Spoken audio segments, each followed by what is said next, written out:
Gibalhin ang heart relic ni San Padre Pio gikan sa Metropolitan Cebu Cathedral ngadto na sa IC3 sa Barangay Mabolo. Nagbahagi hapon ang mga deboto nga naglinya aron makahawk sa relikyas. Si Chona Valian at Chelo Valian sa report. Nagpadayon ang pagyukbo sa mga deboto sa heart relic ni San Padre Pio, samtang nagpadayon ang kasaulugan sa Santos nga Misa. Ang sugboanong si Palo Archbishop John Du ang mihalad sa Santos nga Misa inay si Monsignor Ruben Labajo.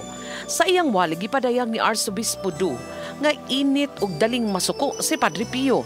Apan ang kadali niyang masuko, nahanaw og napulihan og kalumo og gugma. Iyang hagit sa mga deboto nga sundon ang paningkamot ni San Padre Pio aron mamahimong susama kaniya. It's really hot-tempered, but because he has all the perfect Jesus in his heart na overcome him.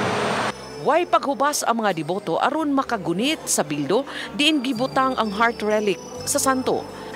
Human sa Santos nga Misa nangunay pagkuha ang mga Italianong pari nga maoy nag-uban sa heart relic ni San Padre Pio. Samtang gilinyahan usab ang imahe ni San Padre Pio nga anaa atubangan sa simbahan.